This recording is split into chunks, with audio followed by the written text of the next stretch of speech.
Welcome back to the New Bridge Radio Show on WLTKDB Let's Talk.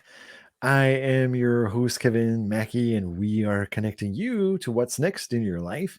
And we're here to remind you that you are important to this world, and we sure are glad to have you along on this episode of the New Bridge Radio Show. Remember, you can watch our show live now on our station page. Just head on over to www.wltkdb.com and you can catch us there. Also, you can catch us now live on YouTube or Facebook Live. And to do so, just head on over to either of those platforms and then the search bar, type in WLTKDB, and you'll be able to view us on either Facebook Live or on our YouTube page. And we're excited about having those two technologies that StreamYard lets us have. If you would like to get in touch with the New Bridge Radio Show, you can email us at thenewbridgeradioshow@gmail.com. We love hearing from you. We love knowing what you like about the show. And if you must, we like knowing what you don't like about the show. We would also like to know if you would like to be our guest on the New Bridge Radio Show. We love connecting to people who have connected to what was next in their life. So drop us a line and let us know if you are such a person, because we would love to have you on the show and tell your story over the air. Tonight on the New Bridge Radio Show, our guest is a brilliant author and a patient advocate. Her and her husband were diagnosed with cancer within 72 hours of each other, and she has written a fantastic memoir about their experience called Stronger with Two. She is Bari Ross, and I'm pleased to have her, I think. Is she here, Todd? It doesn't look like we have her yet in the studio. And she might be just a little bit late, but we will give her a little bit of time and let her connect to the show. I think it'll be important because um, Barry Roberts is a patient advocate as well as a survivor of cancer. So while we're waiting for her to either let us know what's happened to her uh, or her husband, I am a little bit worried that she isn't here because she has dealt with a lot of illness in her own personal life, and also as a patient advocate, she deals with illness. So while we're waiting, I'll tell you a little bit about her story.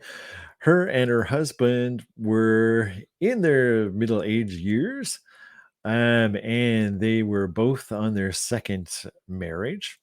Both of them had children from previous marriages, and they decided to leave the corporate world and they moved to Phoenix, Arizona.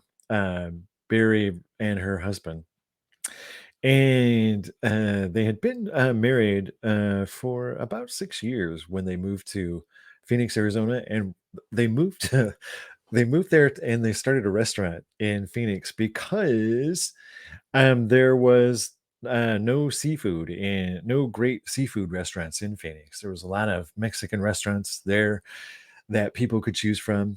And so they decided they would open up a seafood restaurant that served crab cakes and other food that people were wanting to have, but couldn't necessarily get because they weren't near an ocean. But anyway, they opened up this restaurant and it was very successful. They were having a great success in the restaurant business. And they were this was in 2008. They were planning to take a cruise. And it was going to be a kind of an anniversary gift to themselves from themselves.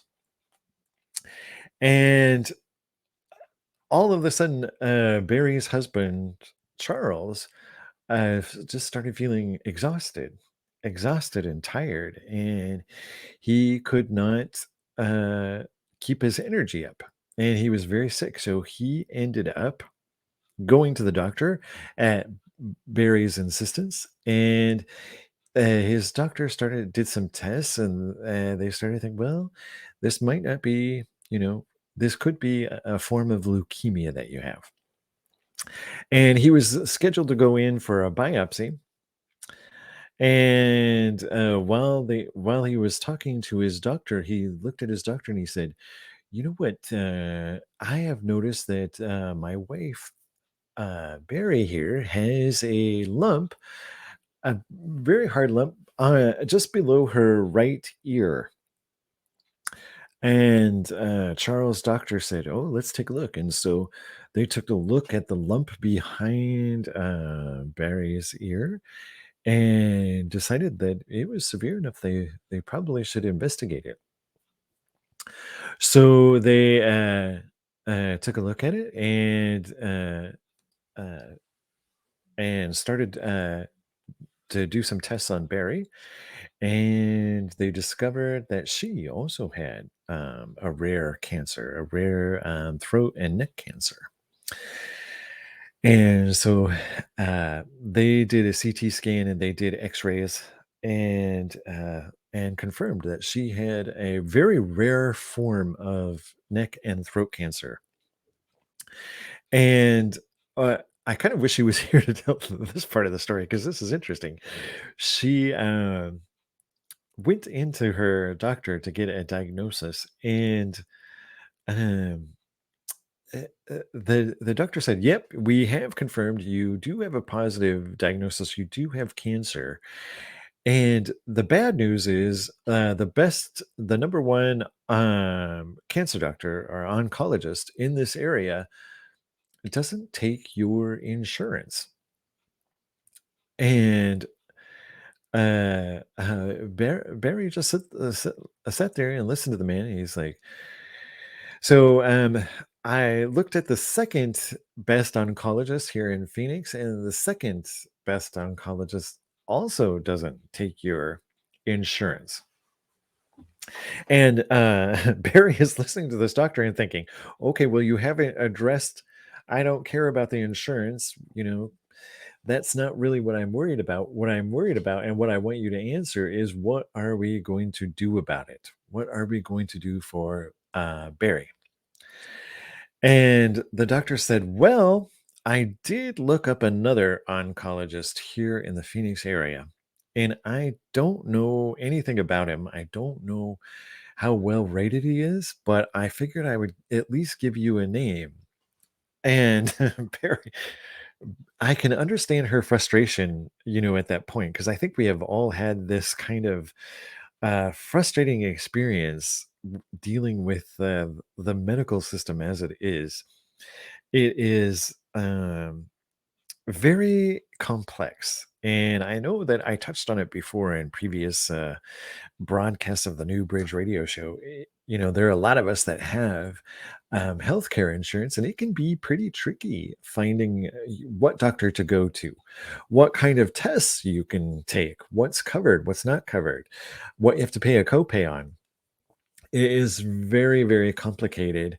And as a nation, there's a lot we can do about it. There's a lot of hope in the fact that we can take a look at it and see, okay, this has worked and this hasn't worked, and then kind of go from there and build a healthcare structure that is a little simpler and a little easier to pay for and not as expensive. But anyway, I digress in this point, and it doesn't look like we have Barry yet. So this could be a one-man show about, and I don't want it to be all about healthcare. If you are listening or watching on YouTube or Facebook Live, and you want to ask questions about the book or just have a comment you'd like to make about your own healthcare, you can go ahead and do so in the chat. Just leave me your questions, and Todd will put them up here, and I'll be able to answer your questions, and we'll go from there. And I'll continue to talk about Barry's great book. And again, the author is Bari Ross, and Bari is spelled Bari. And she is a fantastic and brave and courageous woman who is married to an equally brave and courageous man. In the book, she says that the two of them have the fraternal twin cancers born at the same time, but vastly different. And they both had absolutely hellish experiences. Uh, but I think that Barry's was more so than Charles. But anyway, so she had gotten this news information from her doctor in Phoenix, kind of brushing her off in a way. And she looked at this doctor and she said, "Okay, you're not really doing anything for me, so I think we just need to be done. Go ahead and give me a copy of the CT scans, the blood work, and everything that you've done, and I'll take this and I will find the right course for me, and I will get this done. And thank you for the diagnosis." And she walked out of his office and she did what I think a lot of people would do in that situation. She reached out to her family. She called her daughter, Brooke, in Atlanta, and she said, "Brooke," and Brooke, her daughter, was already aware that Charles had been diagnosed with cancer just a few days earlier. And she was shocked to hear from her mother. She was asking, "Hey, how's Charles?" And her mother let her know, "It's not Charles that's the problem, it's me." She's like, "I just got a cancer diagnosis, and it nobody here really wanted to do anything. The doctor told me that he didn't accept my insurance, and neither did the other oncologists." And so her daughter worked for a university, Emory University at Winship. And so her daughter's like, "Okay, but fax me everything that you have as far as your scans, as far as your medical information, and I will take it from here. We will figure out a course of action." And her daughter was named Brooke. And so Barry went to a Staples, like we all have, with all of this medical information, her scans, her test results, and she faxed them to her daughter in Atlanta and waited for to hear back from her daughter. And what was interesting about Barry's cancer is she didn't feel any pain. Uh, she was going through her day, running the restaurant, taking Charles to his doctor's appointments. She didn't feel she didn't feel anything. Like she didn't even know she had a tumor until Charles mentioned it in front of his doctor. So she didn't feel anything. And what's more is gone to she had gone to a physical, uh, and everything came out fine. So she wasn't expecting a cancer diagnosis. But anyway, it looks like we are just about ready to go to break, and maybe we'll hear from Barry in the meantime. But we'll go ahead and just step away and hear a quick, short word from our sponsors.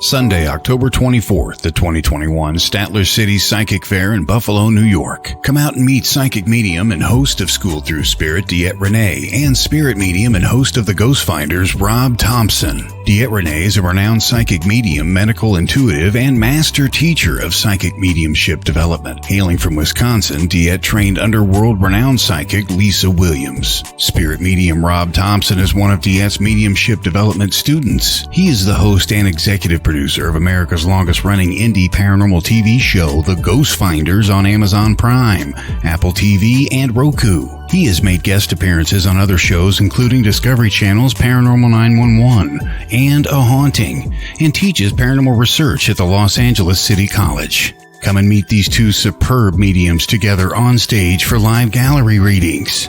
Remember, Sunday, October 24th, the 2021 Statler City Psychic Fair. Get your tickets now at StatlerCity.com. That's StatlerCity.com. Doors open at 1, close at 6. Gallery readings, tarot cards, and more. Statler City Psychic Fair. Tickets at StatlerCity.com.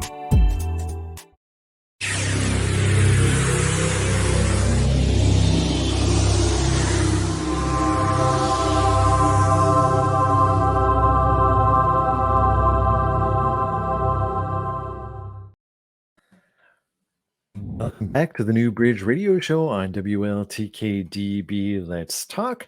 I am your host, Kevin Mackey, and my guest, Barry Ross, is hasn't made it yet. Maybe she will come soon. Come soon. I sent her a message. We'll see if she gets it in time. But we are talking about her book. So, uh, Barry Roberts Ross had an unusual experience in that she found out her husband, her new husband that she had been with just for 6 short years, had a rare form of leukemia. And after just being diagnosed, her husband pointed out to her doctor, his own doctor, that Barry had a lump on just right below her right ear. And they had tested it and found out that not only did she have cancer, but she had a rare form of cancer that was quite aggressive. And they gave her this devastating news that not only did they not accept her insurance, the number one oncologist in that area also didn't accept her insurance, and the second best oncologist in Phoenix also did not accept her insurance. And it in the book, it was one of the most frustrating points because it's like, why do we have to live with this? But anyway, so not being discouraged or bothered by it, Barry took things into her own hands and she took all of her tests and her scans and she went to a Staples there in Phoenix, a Staples office store, and she faxed all of her tests, everything that she needed her doctor to know to her daughter at Emory University. And her daughter gave her a call and said, her daughter was in Atlanta. Her daughter gave her a call and said, "I've spoken to the doctor about your tests, about your scans, and about your results, and they have said that this is a very aggressive cancer, and they want you to fly to Atlanta now, tonight, so that they can begin treatment." And And her mother was like, "Well, there's no way I can do that because we have to do a biopsy on Charles," which was her husband, that next day. And one of the things as an advocate that Bari has mentioned on other podcasts is whenever you get a diagnosis of cancer or an illness that is life threatening, you should always ask for a second opinion, especially if you're given a diagnosis that could be terminal. At most, almost all insurance companies allow you to go to another doctor to get a second opinion. And she couldn't stress that enough in other podcasts as a patient advocate. She works very much with other patients and lets them know, well, your insurance will do this and your insurance will do that. And um, it really is needed when you're dealing with an illness like this. And Barry was very lucky to have a daughter who worked in the medical field and could give her some advice and act as a caregiver to her and her husband in this illness that she had. And she said something very profound in the book, and it struck me, and it might strike you as well. And if I haven't said the book again, the book is Stronger with Two by Bari Ross, Bari. She says, caregivers are as crucial to the patient as the doctors and the medicines. And this really turned out to be the case for Barry. She couldn't leave right away to go to Atlanta. She had to get her husband taken care of. And she didn't want to leave her husband, who had just been diagnosed with cancer, on his own. So she reached out to her husband's sister and said, Can you come to Phoenix? It's an emergency." And she told her everything that was happening to her brother, Charles.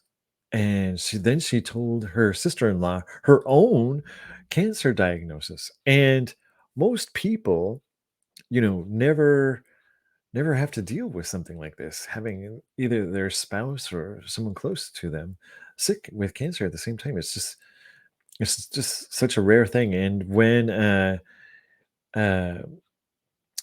Bari would talk about the cancer, she would tell people, "Oh, I have a cancer diagnosis, and so does my husband." And a lot of professionals in the medical industry were like, "Wow."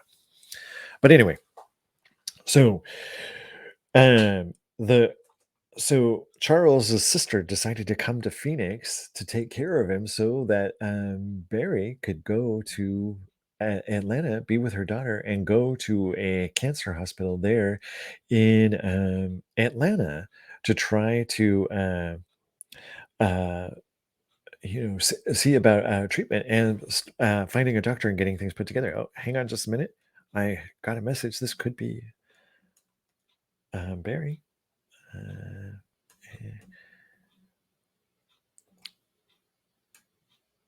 Uh, nope, nope, nope, nope. Anyway, we'll continue this. So, so she arrives in Atlanta, and she ends up with one of the a really stern, tough doctor that she called the captain, and he let her know, "I tell you like it is. I don't sugarcoat anything."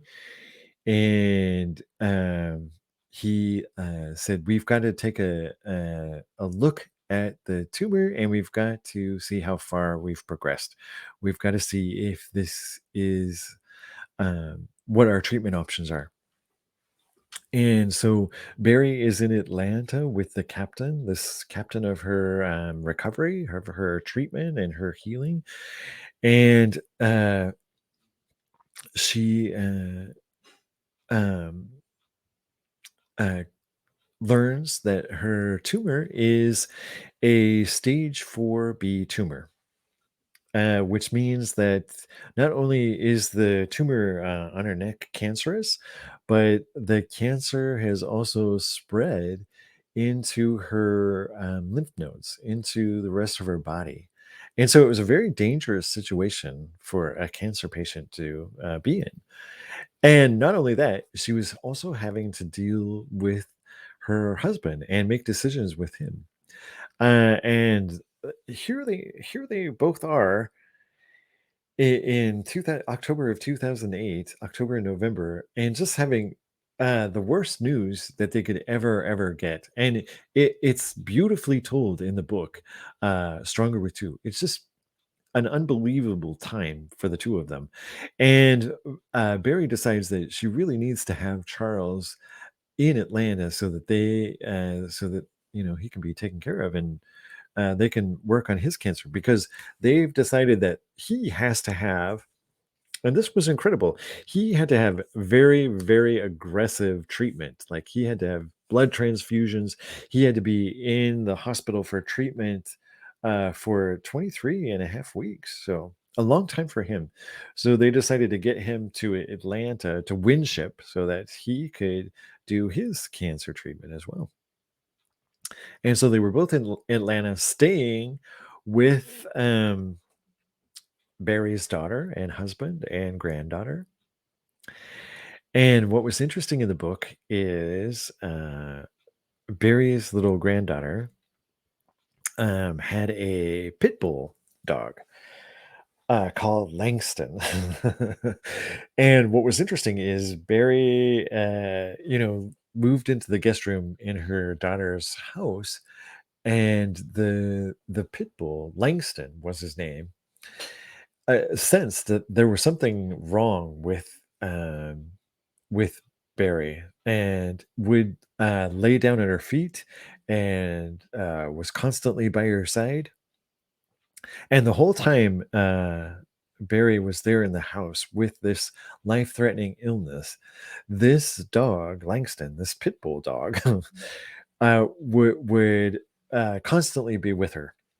And when she went to sleep at night, the dog would be at the door and he would sleep there the whole night, until morning, until it was safe. So this dog became a guardian to her, and she mentioned it in the book. So it's not just the caregivers that are people that are important to your recovery if you're dealing with a life-threatening illness. It's also animals, and these other little acts of kindness make such a big difference. And I really wanted to ask Barry about that because you never know what to say to people who are in this situation. You would never know what to say to someone who had just been diagnosed with cancer, was going through cancer treatment, and dealing with their spouse at the same time, and both in the same hospital. It's just no one could even fathom. Which is why the book is so compelling. Again, it's Stronger with Two is the name of the book that we're talking about tonight. The author is Barry Ross, now a wonderful and compassionate patient advocate for other people that are sick with cancer and helping them. Anyway, so Barry gets to Atlanta and her daughters kick in, and they find out that in her own cancer treatment, she has got to have radiation to kill the tumor, and she has got to have chemotherapy to also deal with the cancer. So it's a two-prong strategy to bring her to wellness. And her daughters kick into high gear. They call it Operation Get Mommy Well. And they put together a schedule, 7-week schedule for the treatment, and they find caregivers to help drive uh, Barry to the hospital, to help her get medications, to help her with everything that she needed. And they put together this schedule, and so it's people flying in from other parts of the country to take a shift to be a caregiver and make sure that she goes to the treatments and deal with her because it's she mentions in the book it is very, very stressful to be a caregiver. And I this probably would have been a great question to ask her is do you recommend that the caregiving be broken up between people? And that's what they did in their family. They broke it up between other family members, and they also had a fantastic church there in Atlanta that helped. So the pastor of their church asked for volunteers to come and help both Charles and Barry, and they would come and take them to appointments. They would um, give a meal, and there are so many things that we can do for people who are in a terminal illness that aren't, you know, that may seem insignificant, but actually mean a lot. Like just bringing over some food, bringing over some, even just buying flowers. Barry said there were so many people who stepped up and did things for her that meant a lot, especially as she was going through the chemotherapy and the radiation. The radiation part was terrible. They had what they did. So they had to. She couldn't move when she was getting the radiation. It was imperative that she had to be perfectly still. And so they made a cast of her head so that she could, be perfectly still while they were applying the radiation. And in the beginning, I suppose it's just like any kind of treatment. She kind of thought, "Oh, this is no big deal." And but then it started getting worse and worse, and we're all that way. I can remember my younger sister was having a baby, and she had called, and she was like, a few hours into the whole thing, she's like, "Oh." this is easy. This is nothing. This is going to be a breeze. And then 36 hours later, she called me and she said, I will never, never have another baby. But anyway, um, so at first the treatment was mild and then all of a sudden it really became uncomfortable for Barry, and she started becoming very violently ill from the radiation. She couldn't keep any food down. But before she had started the treatment, the radiation and the chemotherapy, they had put a feeding port into her, like a feeding tube, so that they could feed her because they knew when they started the radiation, she would not be able to eat normal food. So they trained them how to do this feeding machine. They would, put syringes of different canned supplements in so that she could be nourished while she was doing the chemotherapy because it really made her really sick. And so the radiation people in Winship were very, very kind to Barry and really rooting for her. Especially when they found out not only was she sick, but her husband was sick too. They were like, they became kind of one of their favorite patients there in the hospital. So, uh, uh, and maybe there are people, in YouTube or Facebook who have had to go through this sort of experience. They gave Barry a ton of green colored vomit bags, and it got to the point where uh, she didn't care about her clothes or her purse or her keys. All she cared about was her vomit bags. Always having a vomit bag with her, which just sounds terrible in itself. But she had to do, so she was doing back to back appointments. She would do the radiation and then she would go in and do the chemotherapy. And the chemotherapy, it is terrible in itself. You sit in a room, you have a great big bag of the drugs, and they put it through you, and it takes a couple of hours to get through, but it just wreaks havoc. And the radiation did cause Barry to lose her hair, and and it was unfortunate. But one of her daughter's friends, um, wanted to do something useful for Barry when she heard that both Barry and her husband Charles were sick.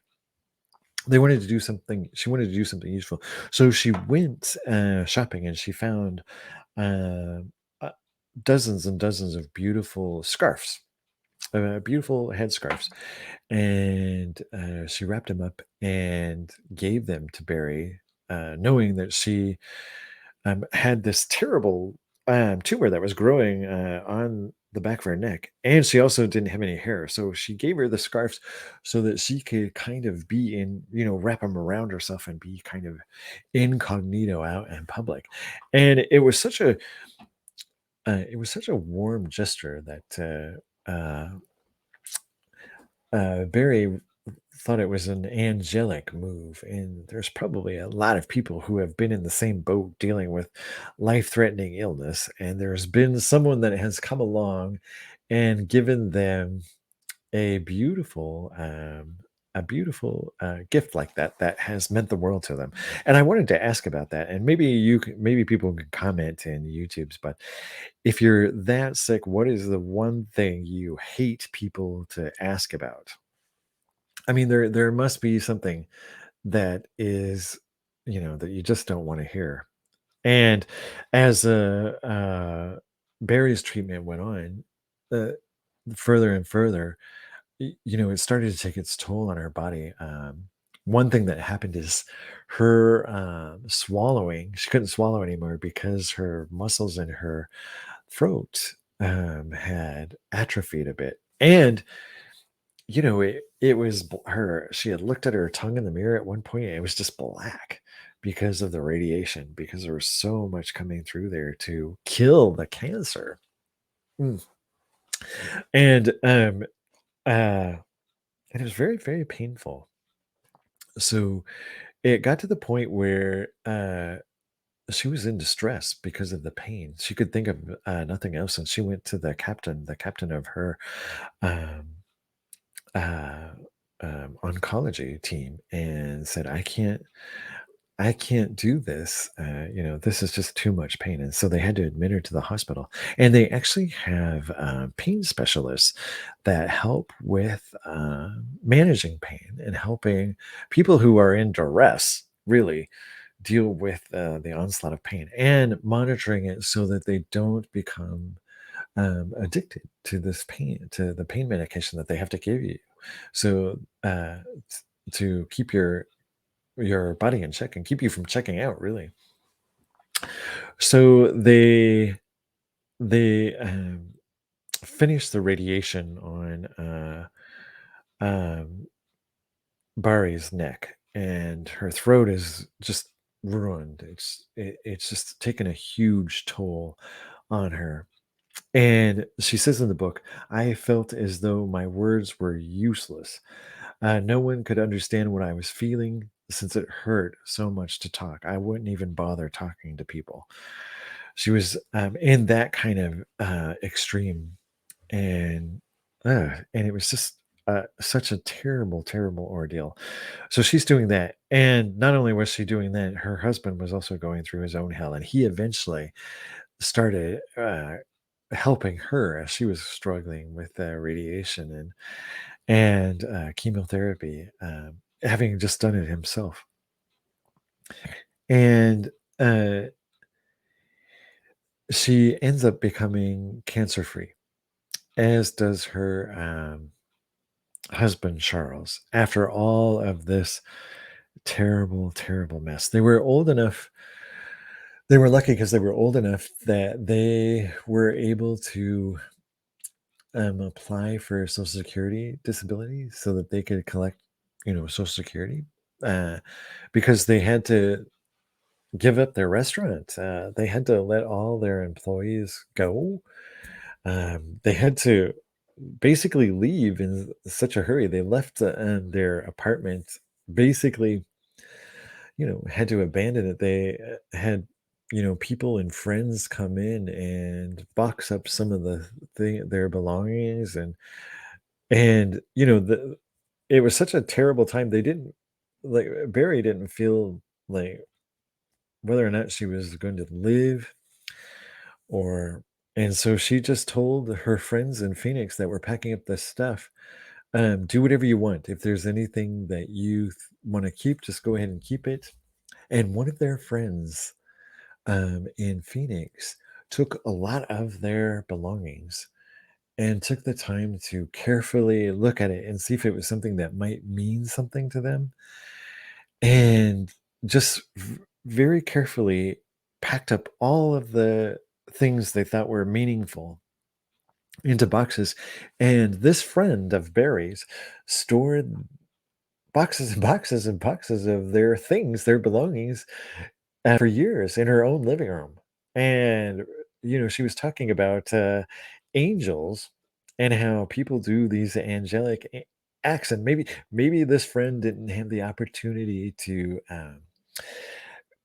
take Barry to a chemo session, or maybe she didn't have the opportunity to be in the hospital with her, but still she was able to do something huge for her in the end by just simply boxing stuff up and keeping it.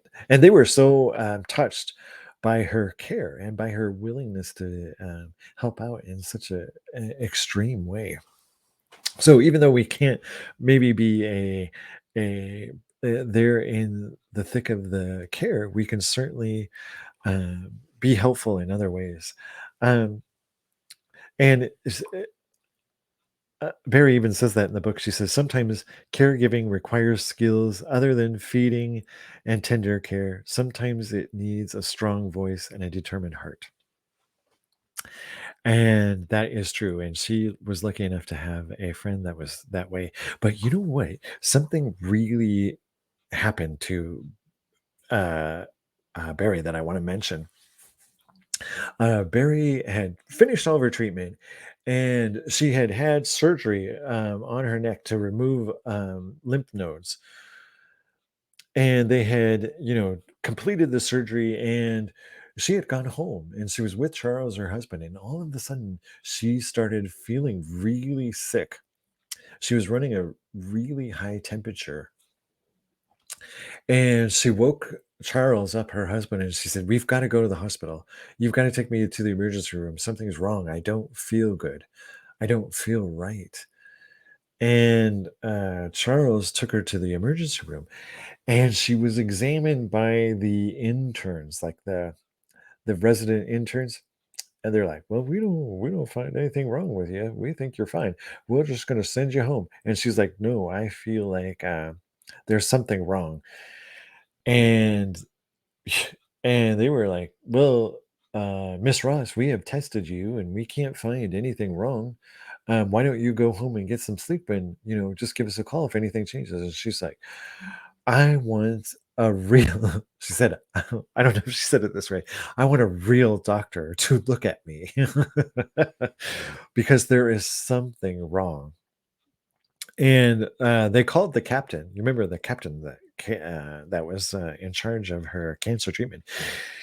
He came and he looked at her, and he was almost inclined to agree with the residents, but he trusted uh, Barry enough to think, "Okay, we'll admit you for observation." And good thing they did, because it turns out she had an infection. She had a staph infection developing in her neck, and they were. Through the night, they were able to find it and fix it. And I know that if Bari had come on the show, she would have been able to make it. And I'm worried about her, because I hope everything is fine with her and her husband and her patients that she cares for, because she may have had to have had an emergency and uh, couldn't have gotten a hold of us. And if she sees this later, and that was the case, then no, I'm still grateful that I got to read the book. But that's one thing she would say to you, is trust your own self, trust what's going on in your own body, because doctors can't feel what you're feeling.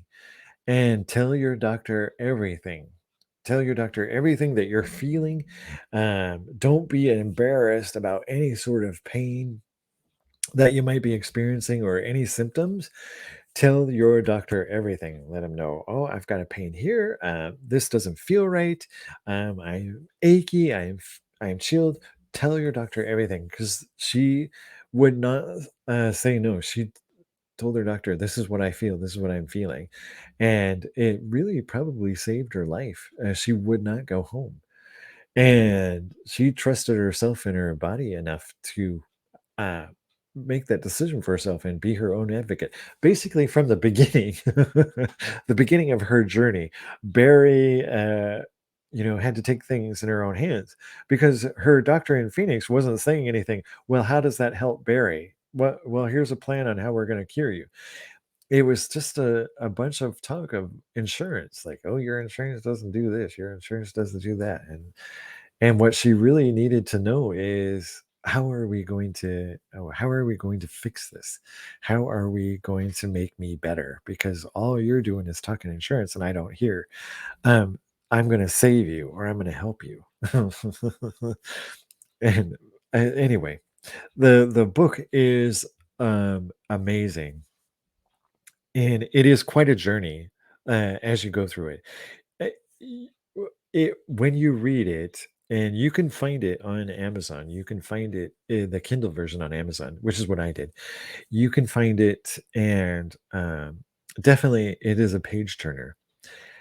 And by the end of that book, you will be cheering, especially when it gets to a year that her and Charles have been cancer free. Now they both had a little bit of a scare, though, thinking that maybe that cancer was coming back. But it was like, Barry had a little bit of a scare with breast cancer, but it turned out just to be something benign. But she was really having a a great deal of stress about it. And who wouldn't after being through this agony and torture that she went through from all through 2009 and a little bit into 2010? And oh my gosh, it's just anyway.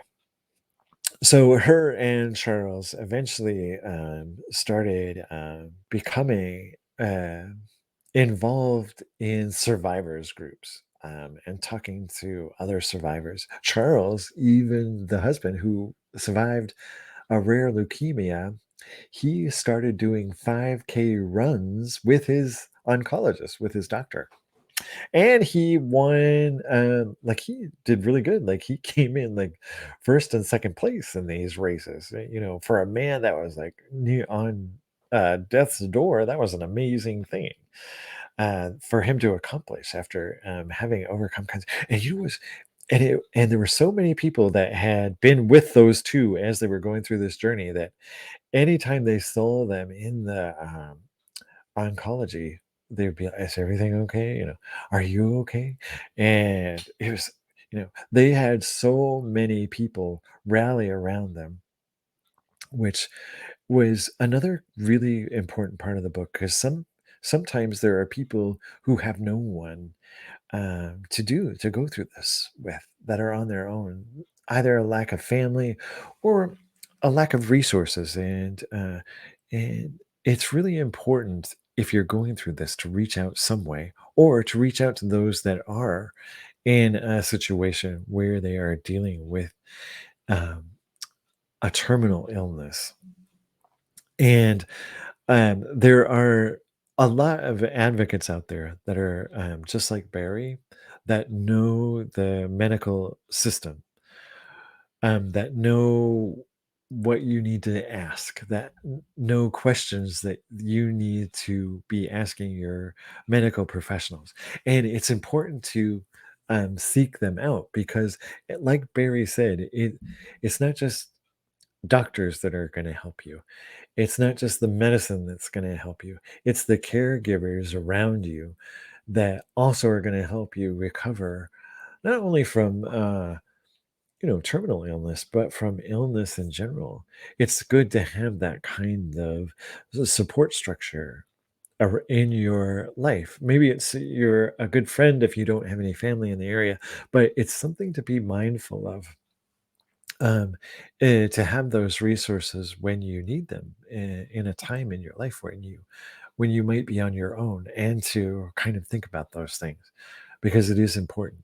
Sometimes you can't uh, get to where you need to go. There's a funny comedian who also went through a bout with cancer, and I'll mention this up as we're closing. Tig Notaro also uh, dealt with breast cancer, and she did it in a funny way. You can look for her story. Her album is out there on iTunes. But anyway, I want to thank you for being along on this journey on the New Bridge Radio Show. It was kind of a weird, an unusual show. There were technical problems, and I do hope that Bari Ross is fine and her husband as well, and that they're just had a bit of a technical issue, or maybe they had an emergency they had to attend. But the book is fantastic. It's Stronger with Two. Look for it in on Amazon or where fine books are sold. And that's going to do it for us on the New Bridge Radio Show. Stay tuned for Haunted Voices with Todd Bates, and we'll see you next week on the New Bridge Radio Show.